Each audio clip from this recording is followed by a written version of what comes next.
I stand with the people of Washington, D.C.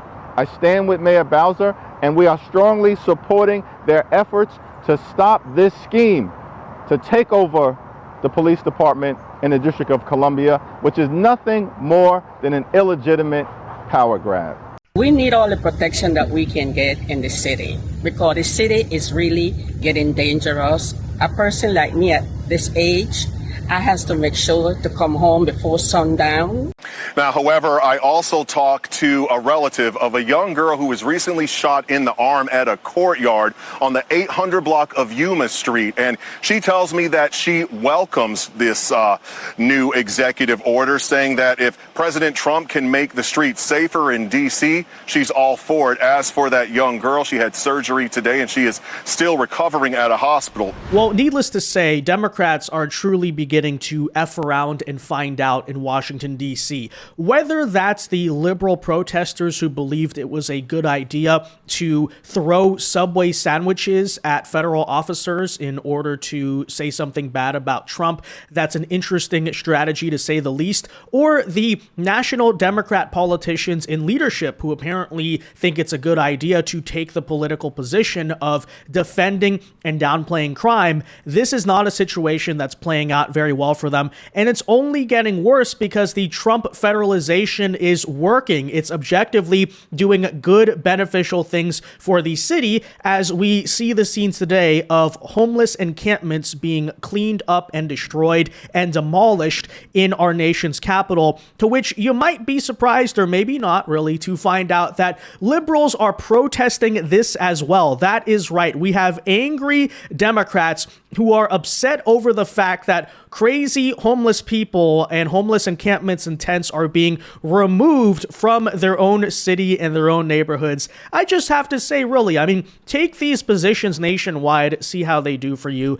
You certainly refuse to learn any lessons from the past. So we'll give you a couple of updates in today's video on this. Again, what happened to Mr. Subway sandwiches, what's happening right now in the approval rating, the polling when it comes to how the American people actually feel about this, and of course, homelessness now finally being removed from places like Union Station, which is a beautiful area of DC. And last time I was there back in 2024, you're literally stepping over homeless people. Here we go once again in a situation where, figuratively speaking, Donald Trump is pushing us toward a better America. And in a sense, again, figuratively, he basically has to drag the liberals kicking and screaming to a better America and a better future, whether they like it or not. So we'll tell you all about it. First, though, folks, do us a favor as usual. If you enjoy our content, make sure you hit that like button down below and subscribe to the channel if you are new. We're almost at 500k subs. Help us get there. Smash that red button. With that said, I like to first of all point out, I think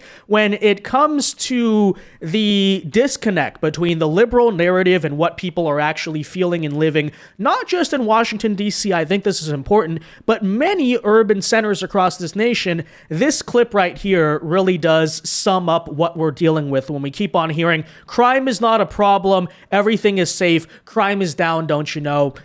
Take a listen here to Chuck Schumer kind of explain that for himself. I walk around all the time. I wake up early in the morning sometimes and take a nice walk as the sun is rising around some of the Capitol and the other monuments and things, and I feel perfectly safe. It's important to point out that Senator Schumer, like congressional leaders from the Republican Party, also have security details with them full-time while they are here in D.C. I mean, that basically sums it up. You can't even make that up, right? Oh, everything is fine in DC. It's safe. My private security will take care of any problems, you know? Okay, Chuck, good for you, I guess. But that said, you're seeing repeated cases of people within DC, of course, saying, no, that is not true. Nobody believes crime is down, by the way, because crime is not down. Just a casual reminder, we've mentioned this in every single video, but the DC police commander is currently suspended and under investigation, not from the partisan Trump DOJ, but by his own police union for manipulating the violent crime statistics. This is exactly why they say, you ever hear this? Violent crime is down, and they don't say that murder is down. And why is that? Because they were manipulating it. They were faking the stats to remove violent crimes and downgrade them to lesser crimes. And then they could say, hey, look, crime's not not a problem when obviously it was. Hence why, by the way, nobody living in DC believes this or knows this to be true. Even liberals and even non-political people are admitting, no, objectively, it's gotten really dangerous. There's a lot of issues. Of course there is. You hear from city leaders and others that crime is actually down. Are you seeing that? No, I'm not seeing it. We're seeing carjackings, the violence in the communities. So we were advocating then for the National Guard to come out, but they said there was no need. But think about how many lives could have been saved just having them on the scene. And Asia says still to this day, she's not heard from one detective about those crimes committed against her family. Now, for Tempe Satcher, another D.C. resident, her son B.J. was gunned down in a random drive-by shooting on the way to work 2 years ago, and she does not feel that crime has calmed down. Just today, a young lady was shot over on 15th Street in Northeast D.C. Does that seem like crime gone down? With all the things that are going on with our president, sending the National Guards out, I don't have a problem with that personally, because if MPD can't do it and they need help, then I'm glad they're able to get the help. Wait a minute, but how could that be the case? I was told by MSNBC that this was all about racism. Remember yesterday we heard the clip where you had Simone Sanders saying that we need to rethink the definition of safety in America, right? Basically saying that actually it's a good thing if, you're not safe, apparently. That's actually what it means to be safe. Carjackings everywhere, no police, no laws. That's actually what safety means. Well, here you get not just local residents, but local, guess what? Oh, whoa. Black residents saying indeed that no, they want to be safe in their neighborhoods. As I said yesterday, Democrats, it is probably the single worst political position you can take is to say things like that. We need to rethink safety, right? Crime is good. Crime is not happening. Because guess what? It is indeed happening. And these are not just two anecdotal cases of where allegedly, black residents of DC have been hoodwinked and brainwashed by internalized white supremacy or something like that. Because guess what? Okay, 91%, according to polling, this is not anecdotal, 91% of Washington residents are saying that crime is a problem. And these polls, right, these studies on the subject where you can get wide opinion ranges and all of that,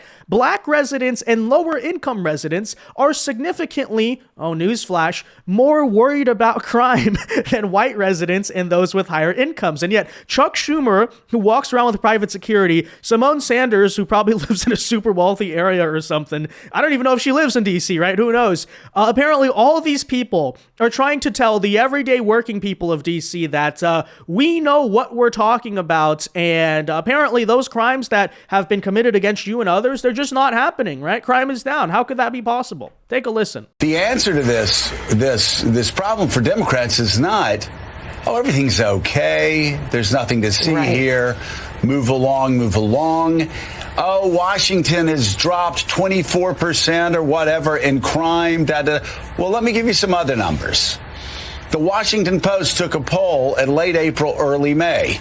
91% of Washington residents say crime is a problem. 91%. 51%, it is an extremely serious problem. And John Heilman, we've had people before put this in racial terms. And this is, I must say, this is one thing that I think Democrats have gotten so wrong about crime. Let me just read the Washington Post here. There are stark divides among lines of race and income in the poll, with black residents and lower income residents significantly more worried about crime than white residents and those with higher incomes.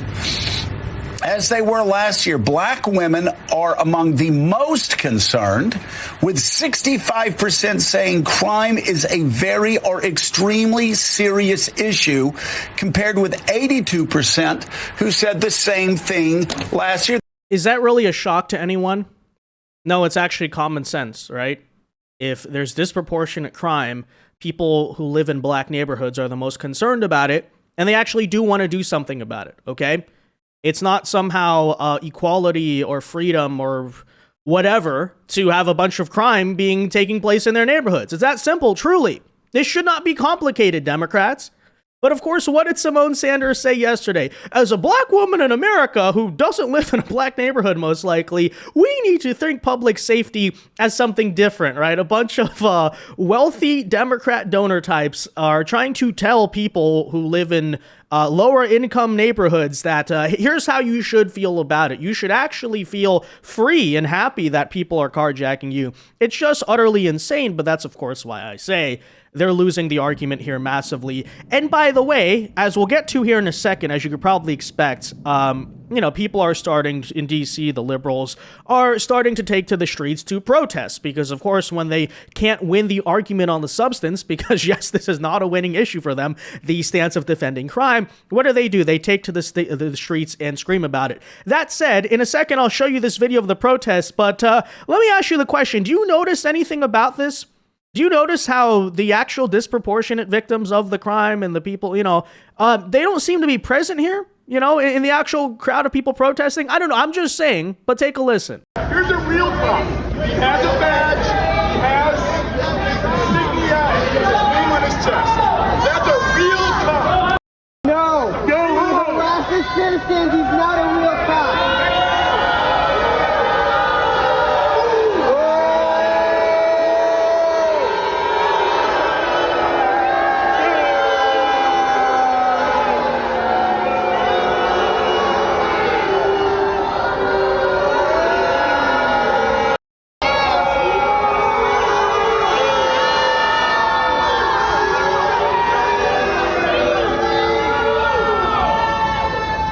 Yeah, well, I'm sure that screaming and booing at them is going to truly make the problem go away.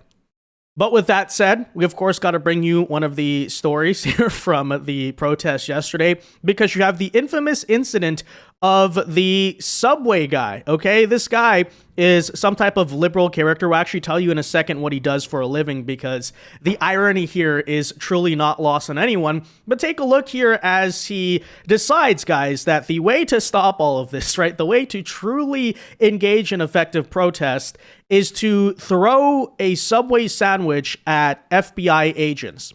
Because that's a very smart thing to do, right, for sure.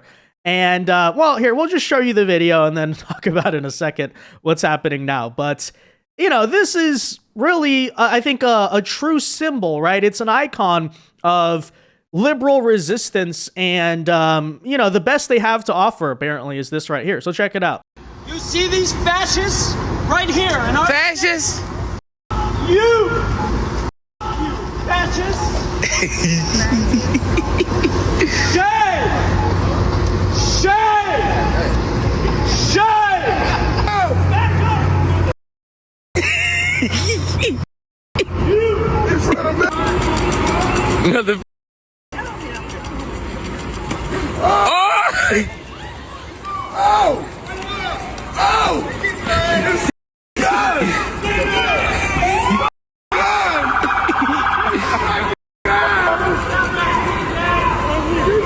And here's the video on instant replay, by the way. Let's go to the booth for official review. You would think, by the way, that if you're gonna do this, which just doesn't seem smart, I don't even know where he got this idea from, that you would at least know that you're a fast runner, Needless to say, I don't think this guy ever stood a chance. All right, that's a pretty pathetic getaway, frankly. But, okay, nonetheless, there you have it. Now, it turns out, ladies and gentlemen, that this, just Democrat icon, this is like Kilmar Abrego Garcia, this is George Floyd. I'm sure they're going to be deifying this individual very soon.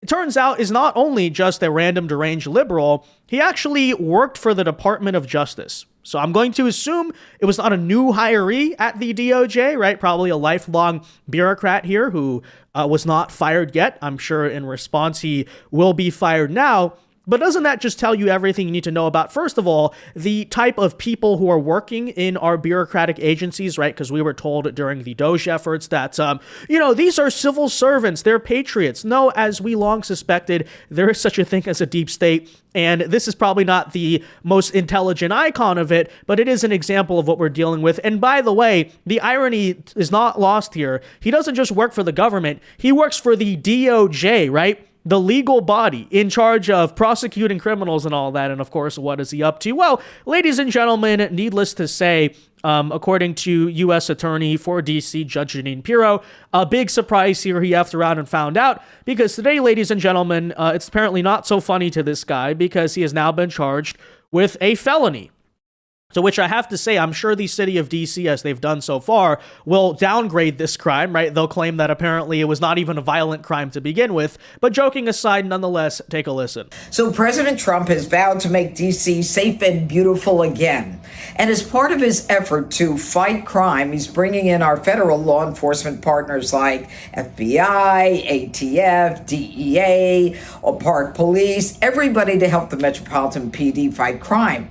And the president's message to the criminals was, if you spit, we hit.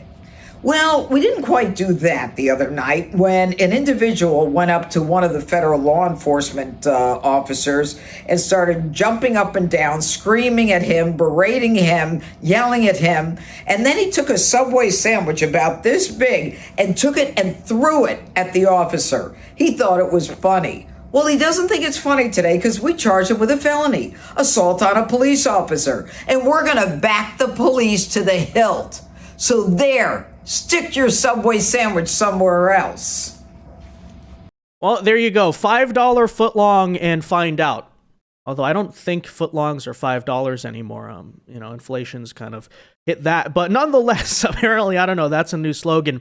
Now, that said, it's going to come as a big shock to everyone, but throwing Subway sandwiches at feds apparently has not been successful in stopping anything in D.C., because we just saw today, apparently crews are now using bobcats to clear out homeless encampments in D.C., and this is arguably the underrated part of the story. Trump is not just federalizing the district, or the district's law enforcement at least, in order to stop the crime. He also wants to clean up the homelessness problem, which of course is a total disgrace, frankly, right? It's our nation's capital. It's supposed to be the sort of icon, the image of our nation. And you walk around the monuments, you walk around, the Supreme Court, the Treasury, all these areas, even outside the White House, from my experience sometimes, you just have these homeless encampments all over the sidewalk. It's obviously something that shouldn't be allowed. I mean, I don't know, tell them to go somewhere else, right? It should just be basic DC ordinance that within our capital, specifically within Capitol Hill, I don't know, is this a hot take? You shouldn't be allowed to sleep on the streets. I don't know. Nonetheless, here you see those scenes as, finally we're making America great again, right? Needless to say, this garbage, this trash will no longer be littering our public spaces. This should be a nationwide effort, by the way. And here you even have CNN's correspondent, right? Because we've been showing you some cases of left-wing media sort of admitting that this is kind of working. Outside of DC's Union Station, which, as I said earlier, is a massive center for loitering, which it obviously should not be. It's a tourist hub. It's where you get on the train and all of that. And it's a beautiful station, right? Not that far from the White House.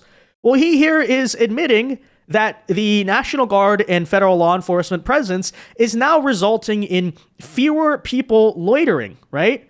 And, quote, we've had a lot of concerns about crime around Union Station, people who loiter outside. Again, that's a real thing. I was there back in October. I can testify to that.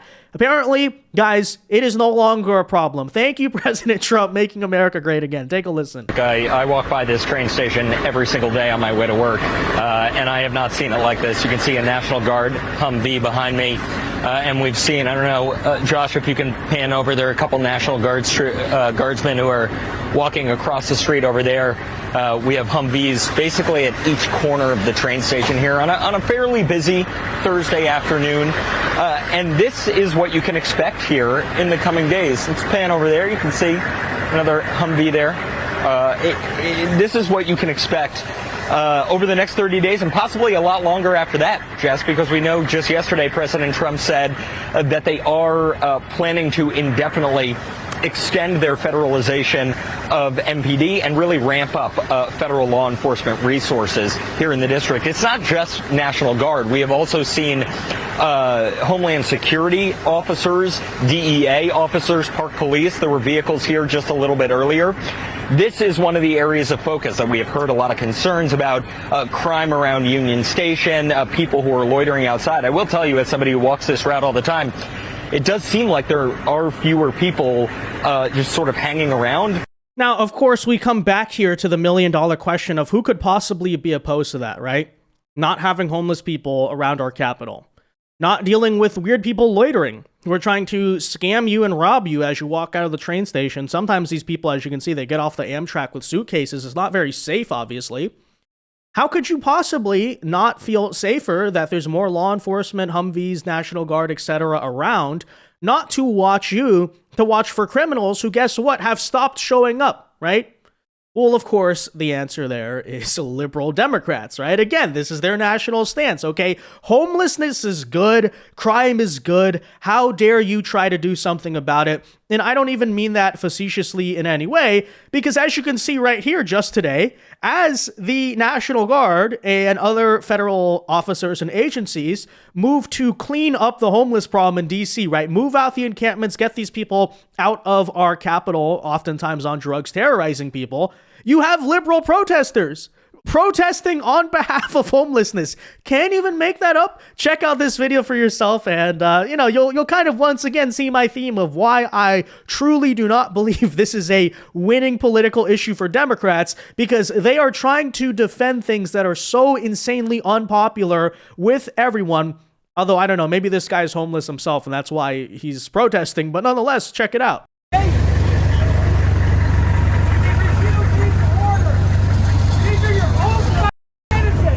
These are homeless people.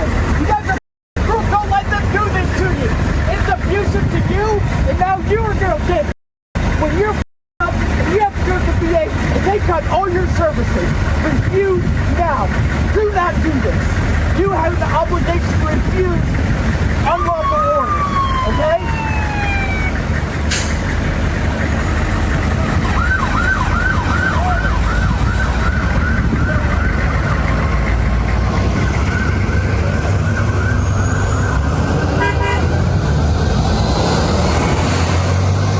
You have an obligation as a National Guard, as a soldier of America, to refuse orders to clean up and better America. Okay, well, got it. But again, I'm not making it up. He said it, right? These are homeless people. The liberals are mad that they're removing very often, right? Almost unanimously drugged out crazy homeless people from the centers of America's capital, right? The liberals think it is a good thing. They think that apparently is what people across this country want to see. You know, when I come to my capital city, I don't want to see a clean, safe, beautiful area that represents the best among our country. I want to see homelessness. I want to get robbed. I want to get carjacked. That's what everyone really wants, right? They just understand this stuff so well, right? We understand how black communities feel, and that's why black communities love having crime. And, oh, wait a minute, the black people are saying we don't want crime. This is like, what is wrong with these people?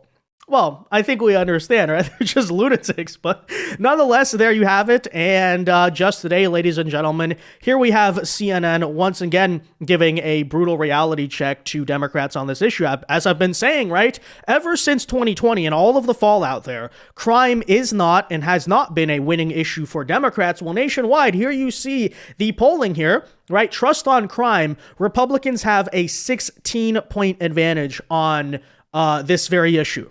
Right? Now, allegedly, supposedly, the electorate is close to 50-50. Republicans win by 16 points on crime. Why is that? Because even independent voters, even in some cases, Democrats in deep blue cities do not like this insane social justice ideology, I guess, that like crime and homelessness are good things. And look, guys, even on the subject here, right? Approval on crime comparing the terms in Biden's term, which apparently Democrats have just completely forgotten, or they believe that, Trump derangement syndrome will save them. Biden had a minus 26 approval rating, right? 26% disapprove on the issue of crime. In Trump's first term, largely I would guess because of BLM and stuff, he had a minus 13. Now he has an approval rating of +1, right? First president in the last 8 years now, 8 to 9 years, to actually be in the positive approval rating on crime. And what do Democrats think to themselves? Oh, that shouldn't concern us. Let's just push forward with advocating on behalf of the criminals and the homeless. Check it out. What are we talking about? Trump's net approval handling crime. Where was he last year? He was way underwater at minus 13 points views of term number 1. But look at where he is now. He's on the positive side of the ledger. He's on the positive side at +1 point. Americans view Trump far more favorably now on crime than they did a year ago. And while this polling doesn't take into account what's exactly happening in D.C. right now, it does take into account what happened in Los Angeles, what's happened earlier this year. And Americans, for the most part, actually view Trump favorably. Crime is one of Trump's best issues. It's one of the reasons why he wants to talk about crime, because it favors him. It will be very interesting when you can see polling that has what's happening and rolling out right now settling in to see if it moves what the impact really is, because it's been a lot of messaging is what we've seen. Compare Trump to Biden in handling of crime, please. Yeah, okay. I think this sort of gives the game away here because Donald Trump is like Air Jordan towering over Joe Biden when it comes to their handling of crime. Look, in 2024, look at where Biden's net approval was on crime. Way underwater there at minus 26 points. It was one of Biden's worst issues. Granted, pretty much every issue was one of Biden's worst issues. And again, look at where Donald Trump is. Way, way, way above Joe Biden. What is that? That's 27 points. So Americans vastly prefer Donald Trump's approach to crime than they did to Joe Biden's. And again, I think it gets back to the point that Americans are far more hawkish on crime than a lot of Democrats want to admit. Americans writ large, but how does it break down by party? Yeah, okay. So I think that this is, we're talking about Donald Trump here, right? So I think it's very important to note that this isn't just about Donald Trump. It's about Republicans versus Democrats, right? And that, of course, is a key question going into next year's midterm election. I think the party closest to your views on crime. Look, in 2023, Republicans were favored by 13 points. Look at where they were in May of this year. Republicans were actually favored by 16 points. They actually gained ground on crime. They were maintaining their edge and actually added a little bit to it. True, by the way. Americans are more hawkish on crime than we think, and that's been a trend basically throughout American history, right? Even look at an election like 1968, 1972. This has always been the case, right? Look, right wing is always like, are we going too far in this issue? And very often the American public says, no, not enough. Why is that? Because again, as I said in the last video on this subject, crime is not a popular policy position with anyone, right? Even liberal Democrats, despite their kicking and screaming and pretending not to, want to feel safe in their own neighborhoods. Hence why I say here again, Democrats, how do you look at an issue where you're like 27 points behind and think to yourself, this is what we should fight on, right? Illegal immigration, transgenders playing the women's sports, that wasn't enough. Now let's make crime a national issue in the midterms. Well, guys, if you want to go full steam ahead with that, I got to warn you, it's not going to end all that well. But that said, guys, let me know your thoughts on all of this in the comment section down below. What do you think of some of these protesters and stuff? Let me know. Be sure to leave a like on this video, subscribe to the channel if you are new, and until next time, God bless and peace.